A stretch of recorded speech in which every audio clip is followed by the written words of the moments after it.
সুপ্রিয় শিক্ষার্থী, জাতীয় বিশ্ববিদ্যালয়ের অনলাইন ক্লাসে তোমাদের সকলকে স্বাগতম জানাচ্ছি। আমি মোহাম্মদ কামরুল হাসান, সহকারী অধ্যাপক, উদ্ভিদ বিজ্ঞান বিভাগ, চাঁদপুর সরকারি কলেজ, চাঁদপুর। আমরা আজকে যে তোমাদের যে ক্লাসটা নিব, লেকচার 2, সেখানে আমরা fertiliser classification, it's application, manure, এই বিষয়গুলো নিয়ে আজকে আলোচনা করব।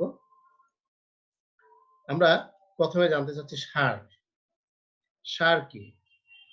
জমিতে ফসলের জন্য আবশ্যকীয় খাদ্য উপাদান সমূহের ঘাটতি পূরণ করে উদ্ভিদের ফসল ও পুষ্টি বর্ধনে এবং ভূমির হারানো উর্বরতা পুনরুদ্ধার করার উদ্দেশ্যে বাইরে থেকে যেসব খাদ্য উপাদান জমিতে প্রয়োগ করা হয় তাকে সার বলে।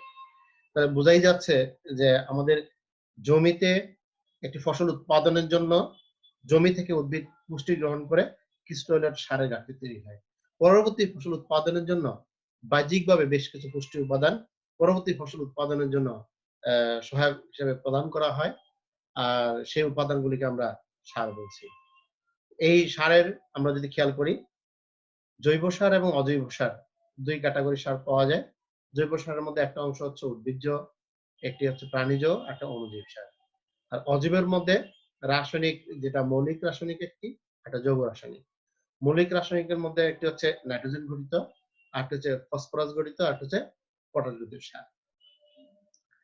আমরা উদ্ভিজ্জ সার যেগুলি বোঝাই যাচ্ছে যেগুলি উদ্ভিদ দেহ থেকে পাওয়া যায় বা উদ্ভিদকে প্রক্রিয়াজাত করে আমরা যে সারগুলি পেয়ে থাকি, যেমন কম্পোস্ট সার, খামার সার, সবুজ সার, কচুরিপানা সার, খৈল সার, ছাই সার, তারপর হচ্ছে প্রাণীজ যে জৈব সারগুলি, বোঝা যাচ্ছে যে সারগুলি আমরা প্রাণী দেহ থেকে আমরা পেয়ে থাকি বা প্রাণী দেহকে প্রক্রিয়াজাত করে বা তার অংশবিশেষ প্রক্রিয়াজাত করে যে সার তৈরি করি, যেমন গোবর সার, কেঁচো সার, মাছের সার, হাঁস মুরগির বিষ্ঠা, হাড়ের গুঁড়া সার, পশুর শুকনো রক্ত সার। আমরা আরেকটা পেয়ে থাকি যেটা আসলে আমাদের বেশ বর্তমান বিশ্বে আলোড়ন তৈরি করে আছে, সেটা হচ্ছে অণুজীব সার। অণুজীবের মধ্যে একটা হচ্ছে জীবাণু সার, একটি শ্যাওলা সার, আর হচ্ছে অ্যাজোলা সার। আসলে এইসব এখন অণুজীব সার সম্পর্কে একটু কিছু বলতেই হয়। অণুজীব সার যে জীবাণু যেটা আমরা বলি, এখানে মূলত ব্যাকটেরিয়াদেরকে বোঝানো হয়েছে, যেমন ক্লস্ট্রিডিয়াম বা অ্যাজোটোব্যাক্টার, এই জাতীয় ব্যাকটেরিয়াগুলি মাটিতে মুক্তভাবে বসবাস করে। এদের মধ্যে এক ধরনের জিন আছে, নিফ জিন, যারা বায়ুমণ্ডলে নাইট্রোজেনকে সরাসরি সংবন্ধন করে মাটিতে মিশিয়ে দিতে পারে এবং উদ্ভিদ সেই নাইট্রোজেন সমৃদ্ধ যে পরিবেশে মাটিতে থাকে, উদ্ভিদ সেই নাইট্রোজেনকে তার খাদ্য উপাদান হিসেবে গ্রহণ করে থাকে। তো বাস্তবে আমরা যে রাসায়নিক সার প্রয়োগ করি, যে ইউরিয়া সার, ইউরিয়া সার তো আমাদের মূলত নাইট্রোজেন জাতীয় উপাদানের প্রধান উৎস হিসেবে কাজ করে, যার মধ্যে 46% নাইট্রোজেন থাকে। তো উদ্ভিদের নাইট্রোজেন উৎস হিসাবে যে ইউরিয়া কাজ করে থাকে, মূলত ইউরিয়ার পরিবর্তে আমাদের এই জীবাণুগুলি কিন্তু বেশ ভালো কাজ করে। তবে আরেক ধরনের ব্যাকটেরিয়া আছে, যেমন রাইজোবিয়াম, যেটা লিগিউমিনেসি গোত্রভুক্ত উদ্ভিদ বা সিম জাতীয় উদ্ভিদের মূলে বসবাস করে, মূলের ভিতরে বসবাস করে, নডিউল সৃষ্টি করে এবং বায়ুমণ্ডলে নাইট্রোজেনকে সংবন্ধন করে সেই নাইট্রোজেন উদ্ভিদকে সরাসরি দিচ্ছে। এই কারণে কিন্তু আমরা দেখেছি যেসব জায়গায় সিম জাতীয় উদ্ভিদ চাষ করা হয় বা ডাল জাতীয় উদ্ভিদ চাষ করা হয়, সেখানে কিন্তু আর এই সার দেওয়ার প্রয়োজন হয় না। এই ইউরিয়া সারের বিকল্প হিসাবে এই জীবাণুগুলি কিন্তু কাজ করে থাকে। শ্যাওলা সার বর্তমান বিশ্বের সবচেয়ে আলোড়িত আরেকটি সার, শ্যাওলা শৈবাল। নীলাভ সবুজ শৈবাল বা সায়ানোফাইসিস শ্রেণীভুক্ত শৈবাল, তোমরা অনার্স ফার্স্ট ইয়ারেই পড়ে আসছো। এই শৈবাল গোষ্ঠীদের মধ্যে নস্টক, অ্যানাবেনা, অলসিরা বা রিভুলারিয়া, এই জাতীয় শৈবালগুলির মধ্যে হেটারোসিস থাকে, যার মধ্যে একটা জিন থাকে যেটা হচ্ছে নেফ জিন। এই জিনের কারণে তারা বায়ুমণ্ডল থেকে নাইট্রোজেন সংবন্ধন করে তারা মাটিতে বা পানিতে মিশিয়ে দিচ্ছে, উদ্ভিদ সেটাকে গ্রহণ করছে। বর্তমানে অনেক দেশেই ধান খেতে নষ্টক জাতীয় শৈবাল জমির যে সেচের পানি থাকে সেই পানিতে সরাসরি শ্যাওলা দিয়ে দিচ্ছে এবং চাষ করতেছে, যেখানে তারা ইউরিয়া সারের পরিবর্তে বিকল্প হিসাবে এটা কাজ করে যাচ্ছে। আর একটা হচ্ছে অ্যাজোলা। অ্যাজোলা যেটাকে আমরা বাংলায় বলি কুতিপানা, এবং এটা এক ধরনের টেরিডোফাইট, জলজ টেরিডোফাইট জাতীয় উদ্ভিদ। আমাদের বর্ষাকালে ধান খেতে গেলে ধান গাছের ফাঁকে, ফাঁকে প্রচুর পরিমাণে এজোলা হয়, ছোট, ছোট উদ্ভিদ। এই এজোলার পাতার অভ্যন্তরে নষ্টক, অ্যানাবেনা বসবাস করে এবং এই নষ্টক, অ্যানাবেনা এই জাতীয় শৈবালগুলি কিন্তু নাইট্রোজেন সংবন্ধকে যে আমরা শ্যালো সার বলেছি। আমরা অন্যান্য সারগুলিও একটু, একটু করে পড়বো। কিন্তু অণুজীব সারটা সম্পর্কে একটু স্পেশালি বলে নিলাম। আমরা এগুলো সবগুলো ছিল আমাদের অ্যা জৈব সার। আমরা এরপরে একটু খেয়াল করি। অজৈব সার বা রাসায়নিক সার যেটা হচ্ছে একটি হচ্ছে নাইট্রোজেন গঠিত রাসায়নিক সারের মধ্যে এই রাসায়নিক সারের যে urea, ammonium sulphate, sodium nitrate, phosphorus গঠিত সার, super phosphate, triple super phosphate, হাইফার ফসফেট, তারপর হচ্ছে পটাশ গঠিত সার, muriate of potash, sulphate of potash, potassium metasulphate. আমরা এরপর যদি খেয়াল করি, আমরা কম্পোস্ট সারের একটু আ প্রায় বছরই পরীক্ষা আসে। সেই সম্পর্কে আমরা একটু খেয়াল করি যে কম্পোস্টটা কি? আসলে গবাদি পশুর উচ্ছিষ্টাংশ, খড়কুটা, উদ্ভিদের অবশিষ্টাংশ, বিভিন্ন আগাছা, লতা, পাতা এগুলি খামার প্রাঙ্গণে আমরা যদি পচাই, পচিয়ে যে সার তৈরি করি সেটাকে কম্পোস্ট সার বা আবর্জনা সার বলে থাকি।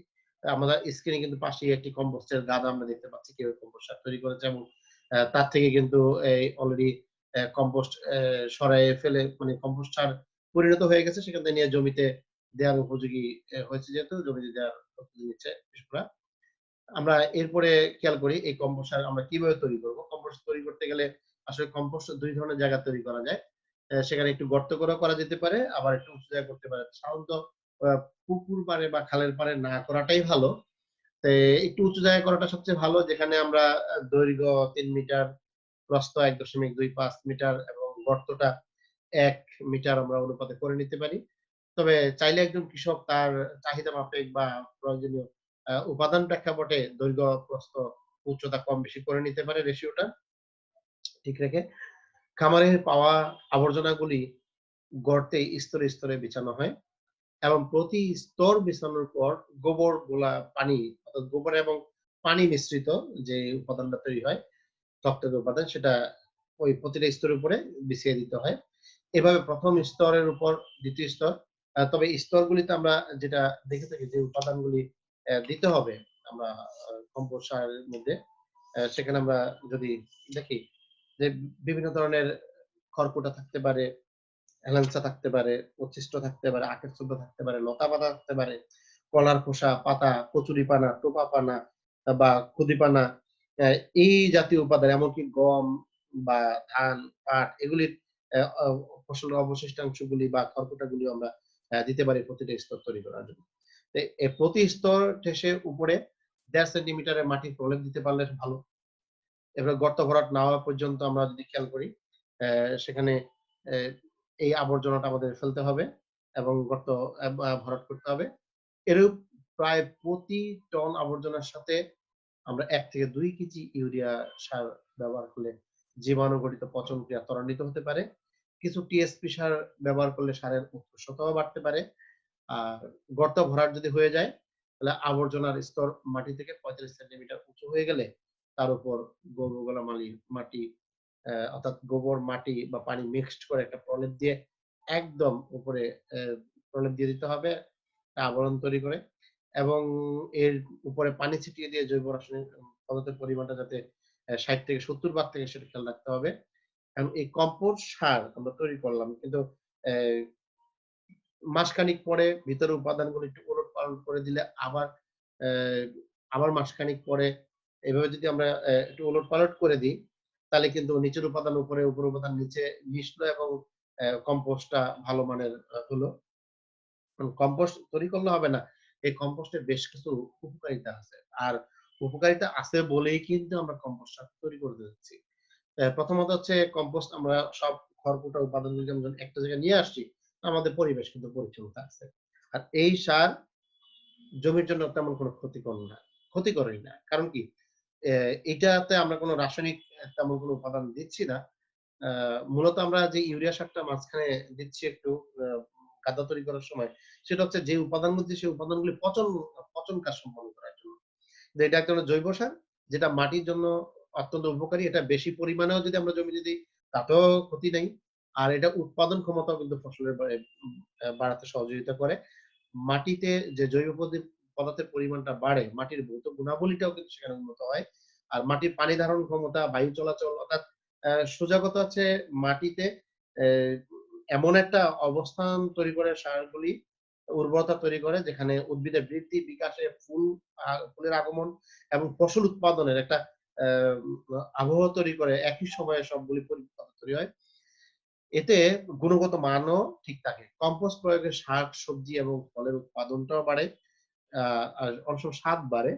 কম্পোস্ট প্রয়োগে মাটির যে রাসায়নিক সার থাকে সেই রাসায়নিক সার যদি দেওয়া হয় তাহলে তার কার্যকারিতা কিন্তু বাড়ে।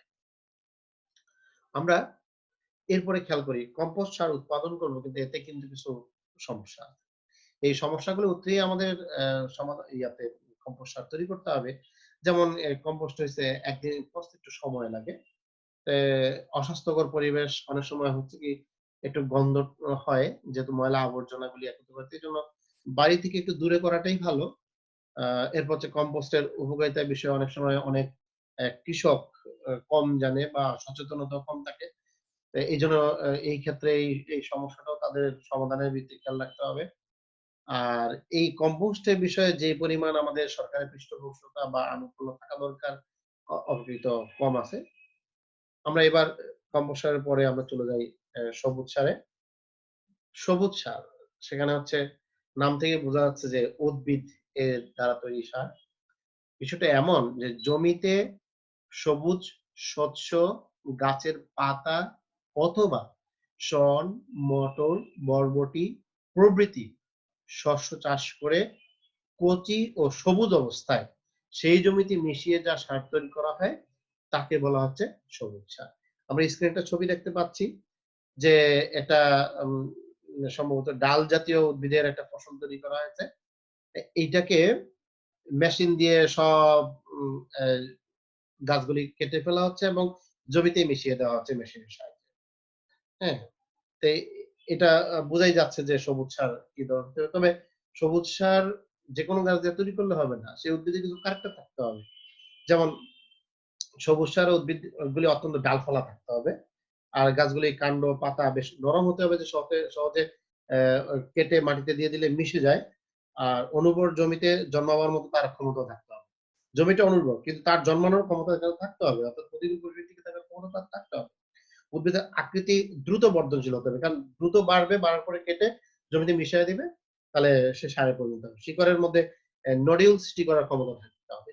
যা তারা নডিউল সৃষ্টি করবে যাতে রাইজোবিয়াম এবং ব্যাকটেরিয়া তাদেরকে নাইট্রোজেন সংকোচন করতে ভূমিকা পালন করবে। আর মাটিতে মিশালে তাড়াতাড়ি পচনশীল হবে। আর গাছের তাড়াতাড়ি জৈব পদার্থে পরিণত হওয়ার ক্ষমতাও তাকে থাকতে হবে। পোকামাকড় এবং রোগবালাই প্রতিরোধ ক্ষমতা সম্পন্ন হতে হবে। মাটির খারত্ব এবং অম্লত্ব সহনশীল হতে হবে। সবুজ সার আমরা তৈরি করব। সবুজ সার তৈরি করার ক্ষেত্রে বেশ কিছু উদ্দেশ্য অবশ্যই আছে। সবুজ সারের পড়াটা আমাদের বেশ কিছু আ পরীক্ষা আমরা আসতে দেখেছি। যেমন এটা মাটির উর্বরতা বাড়ানো আমাদের মূল টার্গেট যেটা ফসল উৎপাদনের জন্য। এটা একটা উদ্দেশ্য অবশ্যই সবুজ সার। আর মাটির উৎপাদন ক্ষমতা বাড়ানো, জৈব পদার্থের পরিমাণটা বাড়ানো, মাটির ভৌত গুণাগুণটার পরিবর্তন এবং উন্নয়ন করা। আর মাটিতে সংযুক্ত উন্নয়ন, পানি ধারণ ক্ষমতা বাড়ানো, মাটির জৈবিক পরিবেশ উন্নয়ন, এভাবে পরিবেশ উন্নয়ন সাধন করাটা আমাদের একটা আ উদ্দেশ্য। মাটিতে নাইট্রোজেন এর পরিমাণটা বাড়ানো, আর মাটি নরম রাখা। এই উদ্দেশ্যেই মূলত সবুজ সার চাষ করা হয়। সবুজ সার করা হয় এবং এই গাছগুলি লাগানো হয়। সবুজ সার তৈরি করতে গেলে আমাদের বেশ কিছু আ উম পদ্ধতি অবলম্বন করা লাগে। এখন পর্যন্ত ৩ ধরনের পদ্ধতি সবুজ সার তৈরির। ১ম টা হচ্ছে গ্রীষ্মকালীন বোনা ক্যাচ ক্রপ পদ্ধতি। এই পদ্ধতিতে দ্রুত বৃদ্ধিশীল সবুজ সারের শস্যের যেমন ধইঞ্চা, শন, মুগ, হ্যাঁ? এই জাতীয় উদ্ভিদগুলির বীজ বৈশাখ-জ্যৈষ্ঠ মাসে জমিতে বোনা হয় ও গাছে ফুল আসা পর্যন্ত গাছগুলো মাটিতে মিশিয়ে দেওয়া হয়। দ্বিতীয়টা হচ্ছে ফাঁকা পতিত জমি এমন সবুজ সারের শস্য পদ্ধতি। যেমন গম বা সবজি চাষের জমিতে খরিফ ঋতুতে কোনো ফসল সাধারণত হয় না। আসলে এমন পতিত জমি শন, ধইঞ্চা, বরবটি প্রভৃতি সবুজ সারের শস্যের বীজ বোনা হয়। বীজ বোনার 6 থেকে 8 সপ্তাহ পর সবুজ সারের শস্যগুলিকে মাটিতে মিশিয়ে দেওয়া হয়। আমরা ৩য় পদ্ধতি যেটা বলি সেটা হচ্ছে সারিতে বোনা শস্য পদ্ধতি। প্রধান শস্যের সঙ্গে দ্রুত বর্ধনশীল এমন সবুজ সারের শস্যের চাষ করা হয়। সবুজ সারের শস্যের বীজ প্রধান শস্যের মাঝখানে ফাঁকা জায়গায় বোনা হয়। বীজ বোনার ৬ থেকে ৮ সপ্তাহ পর সবুজ সারের শস্যের গাছগুলো মাটিতে মিশিয়ে দিতে হবে। যেমন ধানের সঙ্গে ধইঞ্চা হতে পারে। সেচ দিয়ে চাষ করা তুলা এবং ভুট্টার সঙ্গে শন, এরপরে বরবটি এগুলি এই ধরনের সবুজ সারের শস্য চাষ করা হয়। তখন একটা পর্যায়ে ওই ধানের সাথে যদি ধইঞ্চা চাষ করা হয় সেই ধইঞ্চাটাকে সরিয়ে নিতে হবে এবং সার হিসেবে ব্যবহার করতে হবে। এবং তুলা এবং ভুট্টার সাথে শন বা বরবটি চাষ করে সেটাও তুলা বা বরবটি এটাও পরে সারের জন্য কেটে নিতে হবে। আমরা এই সবুজ সারের আমরা যদি খেয়াল করি বেশ কিছু আ উপকারিতা আছে। উপকারিতা তো বলে শেষ করা যাবে না। তারপর আমরা একটু খেয়াল করি মাটিতে জৈব পদার্থের পরিমাণ বৃদ্ধি করা, মাটির বায়ু ও পানি ধারণ ক্ষমতা বৃদ্ধি করা, মাটির করে মাটির তাপমাত্রা বৃদ্ধি করে ফলে বীজের সুষ্ঠু অঙ্কুরোদ্গম ঘটে থাকে। মাটির ক্ষয়রোধ সবুজ সার সহায়তা করে। অ্যা এই ক্ষয়রোধে এই সাহায্য সহযোগী হয়। এছাড়াও আমরা যদি খেয়াল করি নাইট্রোজেন, ফসফরাস, পটাশ এবং সালফার সারকে উদ্ভিদে গ্রহণোপযোগী পরিবেশ তৈরি করে সবুজ সার। আর এই সার উদ্ভিদের খাদ্য উপাদানসমূহ সহজে গ্রহণোপযোগী করে তোলে এবং মৃত্তিকার জৈব অংশ বৃদ্ধি করে হিউমাস গঠনের ভূমিকা পালন করে এই সবুজ সার। তবে এই সারের ক্ষেত্রে আমরা কিছু অসুবিধাও দেখতে পাই। যেমন সবুজ সারের শস্যগুলোর পচন ঠিকমতো হয় না। কারণ জমিতে কাঙ্ক্ষিত অনেক সময় রসালো উপাদান বা পানি ঠিকমতো থাকে না। সবুজ সারের শস্যের চাষ করলে দাগ, পোকা, নেমাটোড ইত্যাদির অনেক সময় প্রকোপ বাড়তে পারে। নিবিড় শস্য চাষের জমিতে সবুজ সার করার সুযোগ পাওয়া সময় যায় না। কারণ কি কৃষকরা জমিতে শুধু চাষ করা নিয়ে ব্যস্ত থাকে। সার উৎপাদনকারী গাছ যে সবুজ সারের গাছ সেটা উৎপাদন নিয়ে তারা চিন্তা করে না। সে সুযোগ অনেক সময় থাকে না। আমরা পরেরটায় চলে যাই। রাসায়নিক সার। আমরা যদি একটু খেয়াল করি যে আমরা সম্পূর্ণ কৃত্রিম পদ্ধতিতে বা বাণিজ্যিক ভিত্তিতে যে সব সার উৎপাদন করা হয় তাদেরকে আমরা অজৈব সার বা রাসায়নিক সার আমরা বলি। যেমন urea, ammonium sulphate, super phosphate ইত্যাদি। আমরা স্ক্রিনে বেশ কয়েকটি সারের রাসায়নিক সংকেত দেখতে পাচ্ছি। তোমাদের পরীক্ষায় কিন্তু এই প্রশ্নটা আসে প্রায়ই দেখবে। অ্যামোনিয়াম সালফেটের সংকেত দেয়া আছে ১ম এ, তারপরে ইউরিয়া সংকেত দেয়া আছে। অ্যামোনিয়াম ক্লোরাইড, টিএসপি সারের মিউরেট অফ পটাশ এর সারের সংকেত দেয়া আছে। তা আমরা এরপরে যদি খেয়াল করি, আমরা এই যে সারগুলি সম্পর্কে আমরা জানলাম। কিন্তু ২ একটা সারের রাসায়নিক সারের একটু বর্ণনা না দিলেই নয়। আমরা যদি ইউরিয়াটা যদি খেয়াল করি, আমাদের বাংলাদেশের সবচেয়ে জনবহুল একটি সার ইউরিয়া সার। ইউরেনিয়াম সারের সংকটটা আমরা দেখতেই পাচ্ছি যে এটা অ্যামোনিয়া এবং সেখানে কার্বন এবং অক্সিজেন সেখানে দেয়া আছে। রাসায়নিক সংকেতে উম আমরা এই সারের বেশ কিছু বর্ণনা যদি দেখি বৈশিষ্ট্যের মধ্যে, এটি সাদা বর্ণের রাসায়নিক সার। এটি দেখতে অনেকটা সরু, দানার মতো প্রবাহিত পরিণত হয়। এটি পানিতে অত্যন্ত দ্রবণীয় এবং পানি শোষক পদার্থ। ইউরিয়াতে প্রায় মানে ৪৬ ভাগ নাইট্রোজেন থাকে। যার কারণে এটাকে নাইট্রোজেন জাতীয় সার বলা হয়। এটি আমরা যদি মাটিতে পানি দ্বারা আ আর্দ্র বিশ্লেষণ হয়ে মাটিতে ছেড়ে দিলে বা ছিটিয়ে দিলে পানির সাথে আর্দ্র বিশ্লেষণ হয়ে অ্যামোনিয়া এবং কার্বন ডাই অক্সাইড তৈরি করে। তাহলে আমরা বুঝতেই পারছি অ্যামোনিয়া এবং কার্বন ডাই অক্সাইড মিলেই কিন্তু আমাদের ইউরিয়া সার তৈরি হচ্ছে। আর উৎপন্ন অ্যামোনিয়া মৃত্তিকাস্থ নাইট্রিফাইং ব্যাকটেরিয়া যেমন নাইট্রোসোমোনাস, নাইট্রোব্যাক্টার এদের সাহায্যে জারিত হয় নাইট্রিক অ্যাসিডে রূপান্তরিত হয়, যা মাটিস্থ ক্ষার দ্বারা দ্রাব্য নাইট্রেট লবণে পরিণত হয়। উদ্ভিদ সহজেই এই দ্রাব্য নাইট্রেট লবণ শোষণ করতে পারে। ইউরিয়া সারের বেশ কিছু সুবিধা আছে আমরা যদি খেয়াল করে থাকি। ইউরিয়া সার পানিতে দ্রবণীয় এবং পানিগ্রাহী বলে একটি গুদামজাতকরণ এবং স্থানান্তর করার ক্ষেত্রে বেশ উত্তম ব্যবহার করা লাগে। এটা অবশ্য অসুবিধা না, খেয়াল করছি। ইউরিয়া সারের বেশ কিছু অসুবিধা আছে। এবং অনেক সময় এর প্যাকিং করাটা ব্যয়বহুল। আবার চাইলেই একজন কৃষক বাইরে খোলা মাঠেও এই সার রাখতে পারে না। কারণ বৃষ্টির পানি পেলেই বৃষ্টি হয়ে গেলে এই সার সবগুলি গলে যেতে পারে। অনেক সময় শক্ত হয়ে যায় সেখানে যদি পানি পায়।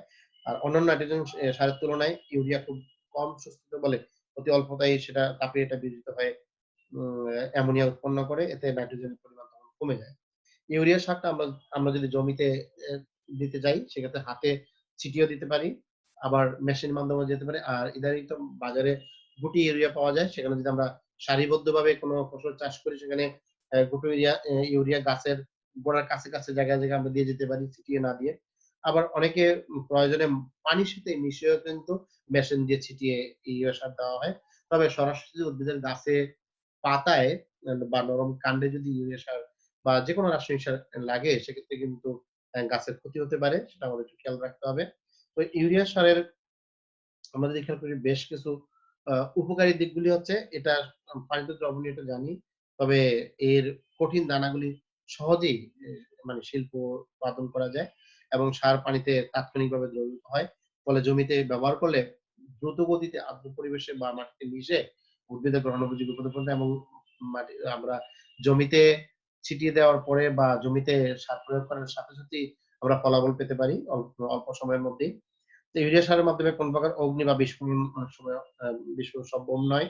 আর ইউরিয়া সার ব্যবহারের পর জমিতে কোন অদক্ষেপ বা অবশিষ্ট অংশও থাকে না। আর ফসলের বা উদ্ভিদের গুণগত মান বৃদ্ধি পায়। ইউরিয়া সার সেখানে খাদ্য গ্রহণে উদ্ভিদকে সহযোগিতা করে। ইউরিয়া সার সকল প্রকার মাটি ব্যবহার করা যায়। যেকোনো মাটিতেই চাইলে কৃষক ব্যবহার করতে পারে। আর এর উৎপাদন খরচ তুলনামূলকভাবে কম বলে অপেক্ষাকৃত কম দামে কৃষকরা হাতের কাছে এটা পেয়ে থাকে। ইউরিয়া সার উদ্ভিদের প্রোটিন সরবরাহ করে থাকে এবং পাতার রং সবুজ করাতে এর সহযোগিতা আছে। কারণ এতে সালোকসংশ্লেষণ পদ্ধতিতে উদ্ভিদের যে বায়ু ওতে খাদ্য সরবরাহ হয় সেটা সক্ষম হয়। আর ইউরিয়া ব্যবহারে ক্ষারীয় বা অম্লীয় এই ধরনের দ্রবণের সৃষ্টি হয় না। আমরা আগেই বলেছি ইউরিয়া সারটি আমাদের দেশে বেশ জনপ্রিয় একটি সার এই সুবিধাগুলির কারণে। আর বর্তমানে কৃষকরা এটাকে খুব ভালোভাবে গ্রহণ করছে এবং ব্যবহার করছে। আমরা এরপরে যদি খেয়াল করি এখানে কয়েকটা রাসায়নিক সারের ছবি আমরা দেখতে পাচ্ছি। আমরা আরো দেখব। স্ক্রিনে ১ম টা আমরা দেখতে পাচ্ছি ইউরিয়া একদম এটা গুঁড়া সেখানে ছোট, ছোট গোল, গোল দেখা যায়। হ্যাঁ? এরপর হচ্ছে টিএসপি সার যেটা মাটির ছোট, ছোট দানার মতো মনে হচ্ছে অ্যাশ কালারের। আমরা এরপরে দেখছি মিউরেট অফ পটাশ অ্যা পটাশ সার যেটা। এটা মনে হচ্ছে অনেকটা লবণ এবং মরিচের গুঁড়া মিক্সড এরকম মনে হচ্ছে। আর পরেরটা হচ্ছে জিপসাম। জিপসাম সার আমরা রাসায়নিক সারের সাথে একটু পরিচিত হয়ে নিলাম। এখন আমরা এই মিউরেট অফ পটাশ আর একটা হচ্ছে টিএসপি সার, ট্রিপল সুপার ফসফেট, হ্যাঁ। এই দুটো সার সম্পর্কে একটু বলতে হয় সার দুটি সম্পর্কে। সেখানে যেমন টিএসপি সার এটা ট্রিপল সুপার ফসফেট এই কারণে কারণ তাতে ৩ টা ফসফেট থাকে। এজন্য মানে অর্থাৎ সুপার ফসফেটের তুলনায় ৩ গুণ বেশি ফসফরিক অ্যাসিড থাকে বলে এটার নাম ট্রিপল সুপার ফসফেট। ইউরোপের কোন দেশে একে ডাবল সুপার ফসফেট নামেও বলে থাকে। আবার আমাদের কেউ এটাকে কনসেনট্রেটেড কনসেনট্রেটেড সুপার ফসফেটও বলেন। এই সারে শতকরা ৪৪ থেকে ৫২ ভাগ ফসফেট এবং ৩ ভাগ সালফার থাকে। পানিতে এটা দ্রবণীয় এমনকি শতকরা ৯৫ থেকে ৯৮ ভাগ দ্রবীভূত হয়। তবে সুপার ফসফেটের মতো এর অধিকাংশই মাটি মাটির লৌহ, ক্যালসিয়াম, অ্যালুমিনিয়াম প্রভৃতি রাসায়নিক ক্রিয়ার ফলে মাটিতে বাধাপ্রাপ্ত হয়। অবশ্য ধীরে এই বাধাপ্রাপ্ত ফসফেট মাটির রাসায়নিক পরিবর্তনের মাধ্যমে শস্যের গ্রহণ উপযোগী হয়। টিএসপি কিছুটা ধূসর বা মাটির রঙের যেটা আমরা আগেরটাতে এই যে টিএসপি সার মাটির রঙের দানার আকারে বাজারে পাওয়া যায়। গুদামজাত অবস্থায় ভালো থাকে এবং নাড়াচাড়া করা বেশ সুবিধাজনক। সুপার ফসফেটের মতোই টিএসপি সার এবং ধান, গম, আখ, কলা প্রভৃতি প্রধান ফসলের জন্য ব্যবহার উপযোগী এবং মূল জাতীয় উদ্ভিদ যেমন মূলা, গাজর, আ তারপর হচ্ছে সুগার বিট এই জাতীয় উদ্ভিদের জন্য ভালো ফলন দেয় উদ্ভিদগুলি। এ এই সার সরি। এরপর আমরা যদি খেয়াল করি মিউরেট অফ পটাশ। এই যে মিউরেট অফ পটাশ সম্পর্কে একটু আমরা বলি। এটাও এক ধরনের পটাশিয়াম ক্লোরাইড রাসায়নিক সার এটি।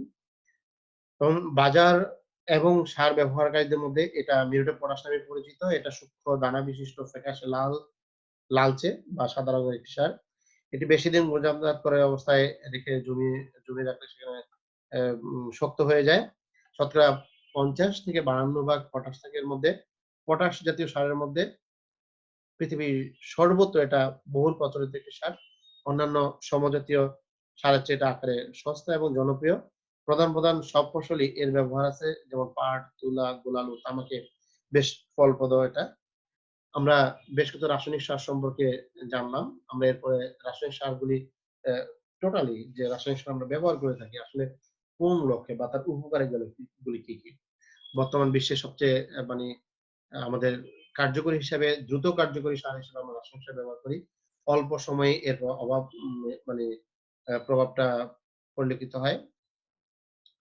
এই সারে আয়তনের তুলনায় খাদ্য উপাদান বেশি থাকে। জৈব পদার্থ বিয়োজনে সহায়তা করে। রাসায়নিক সার পরিবহন এবং সংরক্ষণ সুবিধা। কিছু সার যেমন টিএসপি মাটির সংযুক্ত উন্নত করে। জমিতে খাদ্য উপাদানের ঘাটতি বেশি থাকলে রাসায়নিক সার ব্যতীত অন্য সার তা করতে পারে না। রাসায়নিক সারের বেশ কিছু অপকারিতা আছে। যেমন রাসায়নিক সার প্রয়োগ করলে মাটিতে সেখানে আমরা যদি খেয়াল করি বিষাক্ততা দেখা দেয় অনেক সময়। কলকারখানায় প্রস্তুত হয় বলে খরচ বেশি পড়ে এবং পরিবেশ দূষণও ঘটাতে পারে। মাটির পিএইচ মান কমে যায়, অম্লমান সেক্ষেত্রে অনেক সময় বেড়ে যায়। মাটির গঠন ধীরে, ধীরে নষ্ট হয়ে যায়। মাটিতে বসবাসকারী উপকারী অণুজীবের সংখ্যাটা অনেক সময় কমে যায়। আমরা যদি খেয়াল করি জৈব এবং অজৈব সারের মধ্যে একটা পার্থক্য আমরা দেখেছি। জৈব পদার্থ থেকে জৈব সার, অজৈব পদার্থ থেকে বা খনিজ পদার্থ থেকে অজৈব সার, তারপরে বা রাসায়নিক সার বহু খাদ্য উপাদান পাওয়া যায় জৈব সারে। কিন্তু খাদ্য উপাদানের পরিমাণ কম বা নির্দিষ্ট থাকে। জৈব সারের প্রভাবটা কিন্তু দীর্ঘদিন। আর আমরা অজৈব সারের প্রভাবটা অল্প দিন বিদ্যমান থেকে মাটির পিএইচ মানের কোনো পরিবর্তন হয় না। কিন্তু জৈব সারে মাটির পিএইচ পরিবর্তন হয়।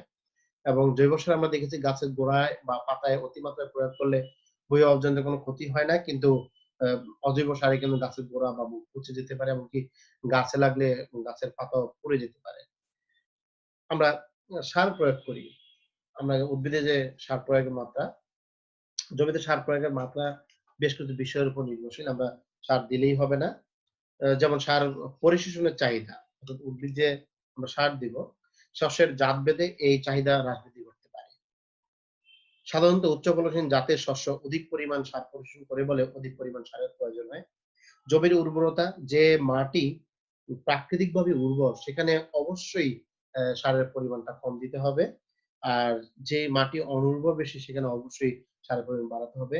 মাটির গুণাবলী ভৌত রাসায়নিক এবং জৈব রাসায়নিক গুণাবলী একটা বড় বিষয় একটা জমিতে সার প্রয়োগের ক্ষেত্রে।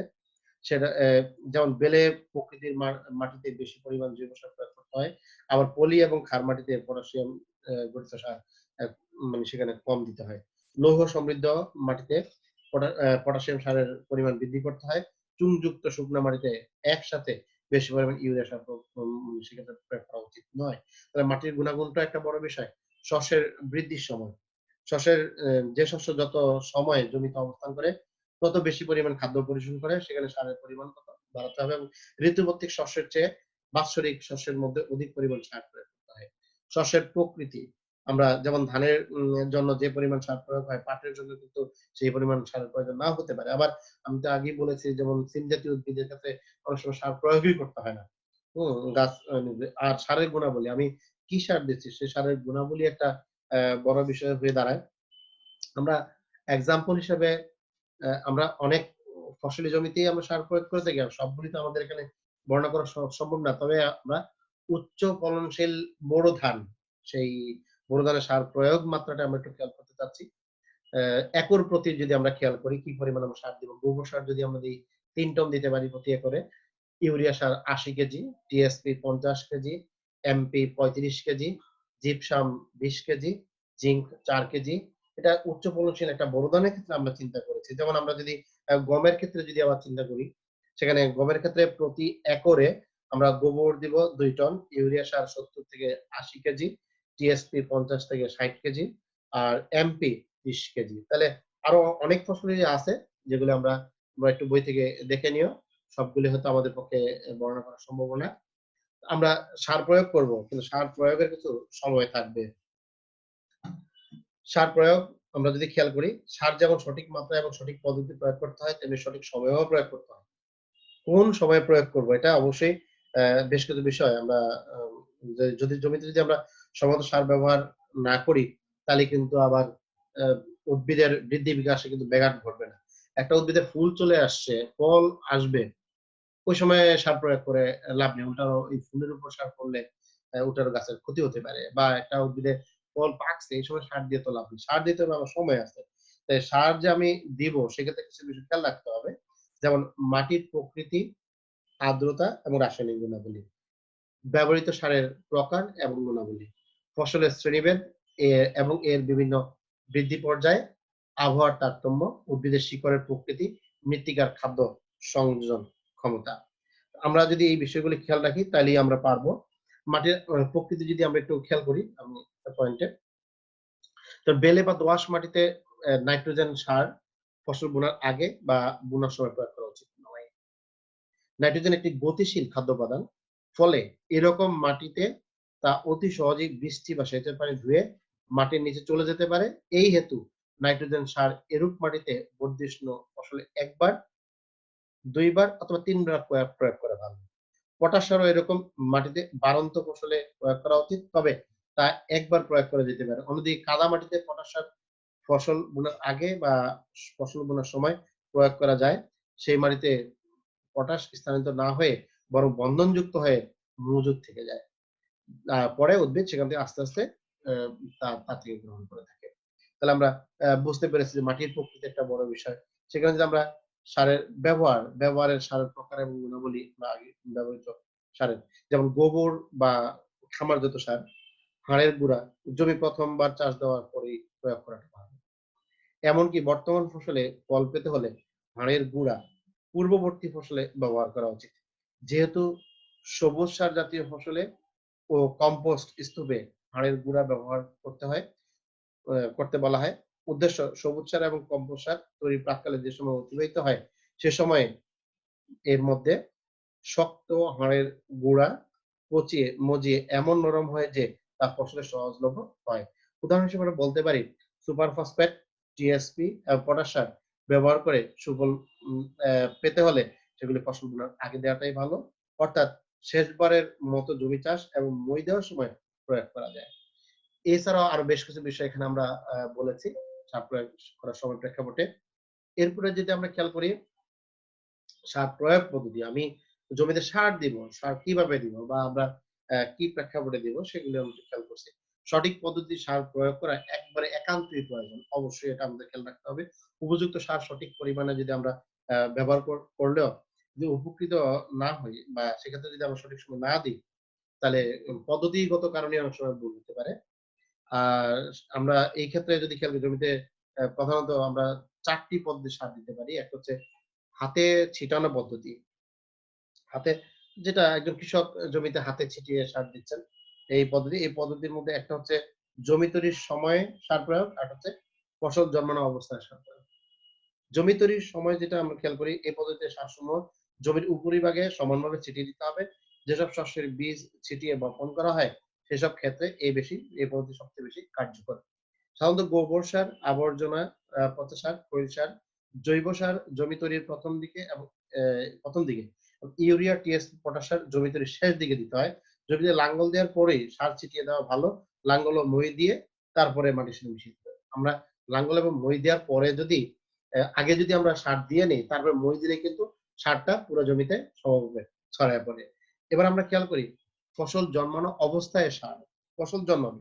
রোপণের পর বা বীজ বোনার পর ফসলি জমিতে ছিটিয়ে সার প্রয়োগ করা হয়। এই পদ্ধতিতে সার প্রয়োগ উপরি প্রয়োগ বলে এটাকে। নাইট্রোজেন জাতীয় সার বিশেষত ইউরিয়া এই নিয়ম জমিতে প্রয়োগ করা হয়। আমরা এরপরে যদি খেয়াল করি শিশিরযুক্ত শীত সকালে অথবা বৃষ্টি এ স্রোত যেখানে থাকে এমন বৃষ্টিস্নাত ফসলে এরকম নিয়মে সার প্রয়োগ অনুচিত। অজৈব সার ব্যবহারের সময় বিশেষত সতর্কতা অবলম্বন করতে হবে যেন সার শস্যের পাতা বা কাণ্ডে লেগে না থাকে। কেননা কাণ্ডে বা পাতা পুড়ে যেতে পারে এক্ষেত্রে ফসলের ভীষণ ক্ষতি হতে পারে। অপরাহ্নে শুকনা ফসলের উপর সার ছিটানো উত্তম।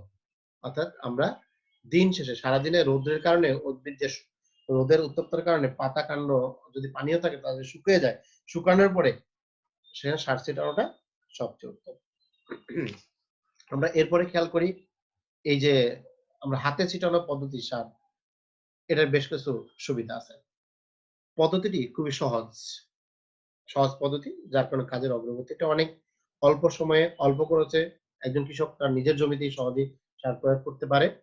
আর ফসলের ক্ষতির সম্ভাবনাটা এখানে কম। যেমন যন্ত্রপাতিও তেমন একটা লাগে না। শ্রমিকেরও তেমন একটা দরকার হয় না। তবে এই পদ্ধতির একটু অসুবিধা হচ্ছে এ একর প্রতি সারের পরিমাণটা বেশি প্রয়োজন হয়। আর হাতে ছিটতে গিয়ে জমিতে পুরোটা সমভাবে সার প্রয়োগের মাত্রাটা সয়ে একজন কৃষক ঠিক রাখতে পারেন না। এর একটু অসুবিধা। আর খাদ্য গ্রহণ করতে একটু মানে কিছুটা বেশি লাগে এখানে।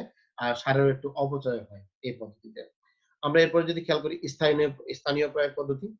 সমস্ত ব্যবহার জমিতে সার না ছিটিয়ে মূল বা শিকড়ের কাছাকাছি সার প্রয়োগ করাটাকে স্থানীয় ভাবে বলা হয়।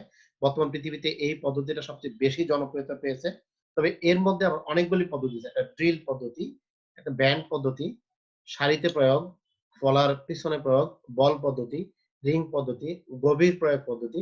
আমরা যে ড্রিল পদ্ধতিতে আমরা যদি খেয়াল করি, ফসলের বীজ সারিতে বপন করার জন্য যে বীজ বপন যন্ত্র থাকে, সেখানে গর্ত করে যেমন ধান, পাট, কাউল, চিন, আমরা তিল এসব ক্ষেত্রে আমরা ইউরিয়া, গুটি ইউরিয়া, টিএসপি, এমপি সারগুলো দিতে গেলে আমরা এরকম পদ্ধতি অবলম্বন করতে পারি।